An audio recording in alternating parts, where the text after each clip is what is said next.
Tak toto počúvajte. Štát kúpil skrachovaný outlet Voderady. Ten, čo za roky nevedeli predať ani za 10 miliónov, ani za 7, 6, ani 5 miliónov. A teraz si sadnite. Politici ho za vaše peniaze kúpili za 16,9 milióna eur. To je asi úplná slejada potom. Za vyše trojnásobok reálnej ceny. Lebo ak je na Slovensku niečo isté, tak to, že štát nakupuje predražené. Veď to nie sú ich peniaze, ale vaše. Takže spravujú štátne peniaze, ktoré majú využiť. Nevieme, kde je osoch pre občana. A keď sa dá ešte niečo zobrať domov pre kamarátov, tým lepšie. Takto tu vyzerá biznis. A preto nič štátne neprosperuje. Ešte stále chcete viac štátneho? Ale aspoň mladá Eva, spolumajiteľka predávajúcej firmy, sa teší. Ja vám len viem povedať, čo je to slejada a čo je to topka. To sa niektorým podniká, čo? Toto je pozvánka pre každého, kto nevie predať nehnuteľnosť. Ponúknite ju štátu, vypýtajte si trojnásobok a máte vystarané.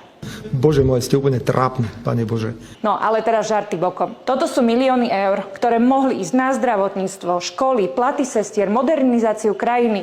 Mohli pomôcť tým, čo to potrebujú. To nie je dôležitá téma. Namiesto toho skončili v predraženom obchode, ktorý smrdí na kilometre. A čo na to hovorí Peter Kmec, ktorý toto odklepol? Tých 16,9 milióna je najefektívnejšie, najekonomickejšie a najrýchlejšie riešenie. A keď sa niekto pýta, prečo sa na Slovensku ľudia nemajú lepšie, tak presne preto to.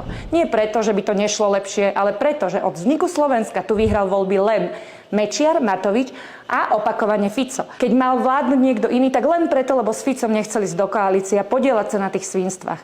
A tak tu vládol Fico 15 posledných 20 rokov a vidíme výsledok. Strana, ktorá je roky nacucnutá na štátne peniaze. Tak čo, chcete ešte repete takejto vlády? Pane Bože.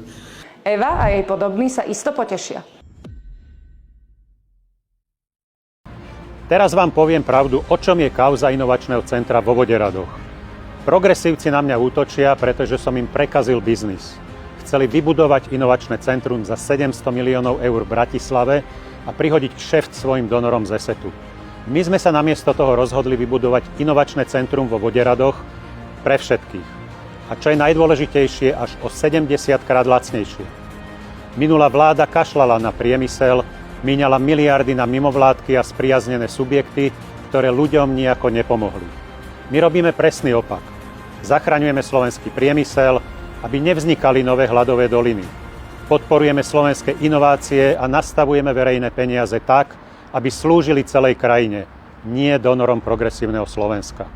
Aj znalecký posudok hovorí v náš prospech. Areál sme kúpili za 16,9 milióna, pričom znalecký posudok areál hodnotil na sumu 19,3 milióna.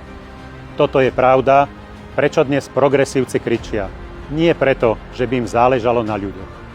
V médiách sa dnes objavila aj reakcia na včerajšiu reportáž od majiteľa realitnej agentúry pána Lacu. Citujem. Včerajšiu reportáž 360-ky považujem za absolútne morálne a novinárske dno. Pani redaktorka nemala najmenšie zábrany bezbreho zneužiť moju dcéru na svoju reportáž, pričom príslušná časť reportáže ani nebola o samotnom predmete reportáže, ale vyznela ako bulvár.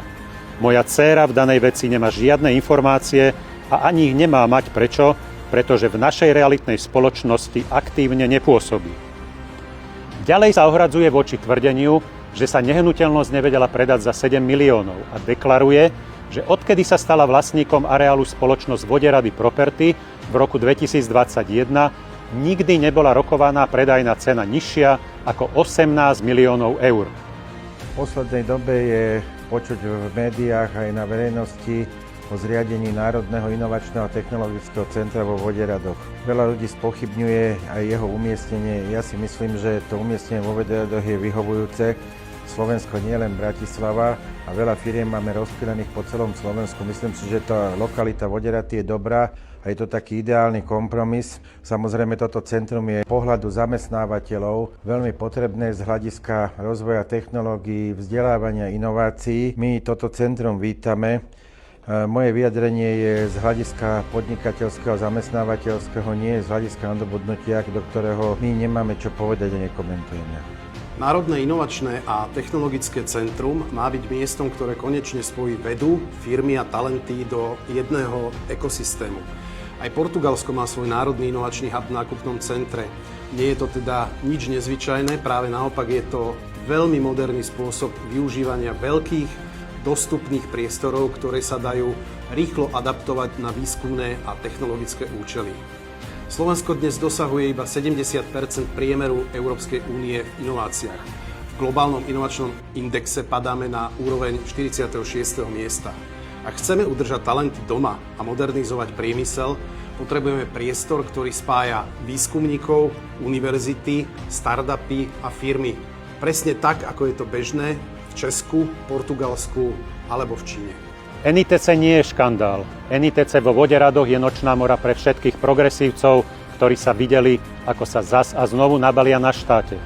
Za NITC stoja slovenské aj zahraničné kapacity. Je ľahké vyvolávať emócie, ale fakty sú jasné. Slovensko potrebovalo moderný priestor pre inovácie. Bez neho sa neposunieme nikam. Tento projekt je v súlade s programom vyhlásením vlády aj s dlhodobými potrebami krajiny. Oceňujem, že minister Drucker včera rozhodol spustiť hĺbkový audit celého procesu, aby odstránil všetky pochybnosti. Verím, že tak ako médiá ľahko šírili cielenú reportáž voči mojej osobe, budú aj objektívne a pravdivo informovať o výsledkoch auditu.